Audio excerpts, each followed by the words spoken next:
मुख्यमंत्री योगी आदित्यनाथ के सरकारी आवास पर हुई कैबिनेट बैठक में कुल 18 प्रस्तावों को मंजूरी दी गई है। बैठक में प्रयागराज से सोनभद्र को जोड़ने वाले लिंक एक्सप्रेसवे के प्रस्ताव को भी स्वीकृति प्रदान की गई।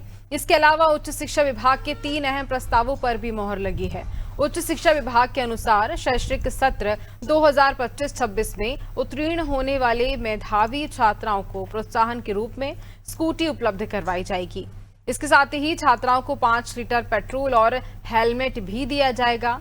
उच्च शिक्षा मंत्री योगेंद्र उपाध्याय ने बताया है कि विभाग से जुड़े अन्य प्रस्तावों को भी कैबिनेट ने मंजूरी दी है।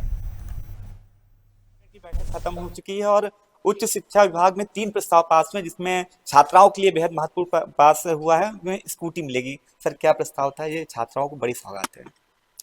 3 प्रस्ताव हमारे पास हुए हैं और तीनों शिक्षा के हित में ही है।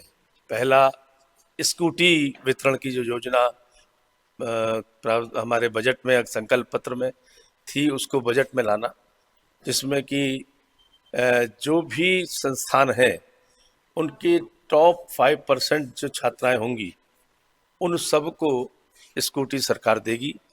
इसमें खास बात यह है कि जो ग्रेजुएशन में लास्ट ईयर पास करेंगी उस पास आउट छात्राओं को मिलेगी, नंबर 1।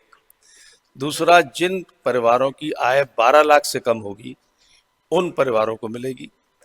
तीसरा, कि इसमें स्कूटी के साथ साथ उसका रजिस्ट्रेशन शुल्क, उसका बीमा शुल्क सरकार वहन करेगी और 5 लीटर पेट्रोल और 1 हेलमेट ISI मार्क ये सरकार देगी। ऑल एसेसरीज जो भी आवश्यक होती हैं वो सरकार वहन करेगी। इस तरीके से स्कूटी छात्राओं को मिलेगी और इससे वो जो ड्रॉप आउट रेट है छात्राओं में वो कम होगी।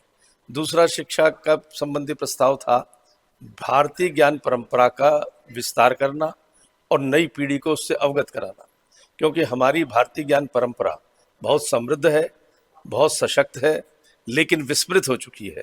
अब उसको पहले कहीं कहीं विश्वविद्यालयों में इसकी शोध पीठें थीं, अब इसकी शोध पीठ निचले स्तर तक पहुँचे, सब छात्रों तक पहुँचे। महाविद्यालयों को भी इसमें शामिल किया गया है। अब जो महाविद्यालय 50 साल से ऊपर के या 5000 से ऊपर छात्र संख्या वाले होंगे उनको ऐसी शोध पीठ स्थापना के लिए 1 करोड़ रुपया तो विश्वविद्यालय को अनुदान मिलेगा और 2 करोड़ और 1 करोड़ रुपया महाविद्यालयों को। इसको फिक्स डिपॉजिट उन्हें करना होगा, इसको खर्च नहीं, उसके ब्याज से पूरी उनको व्यवस्थाएं बनानी होगी। और तीसरा प्रस्ताव था कि वाराणसी में एक वसंत महाविद्यालय है जो काशी विश्वविद्यालय का संगठक महाविद्यालय है, वहाँ पे छात्राओं के लिए एक छात्रावास का निर्माण। ठीक है, आप उच्च शिक्षा मंत्री योगेंद्र उपाध्याय जी हैं, जिन्होंने बताया कि विभाग में 3 प्रस्ताव पास में हैं जो प्रदेश के छात्रों के लिए हित में है और प्रदेश के छात्रों को 3 प्रस्तावों का लाभ मिलेगा। वीडियो जर्नलिस्ट जिशान के साथ अमित चौधरी, अनादि टीवी, लखनऊ।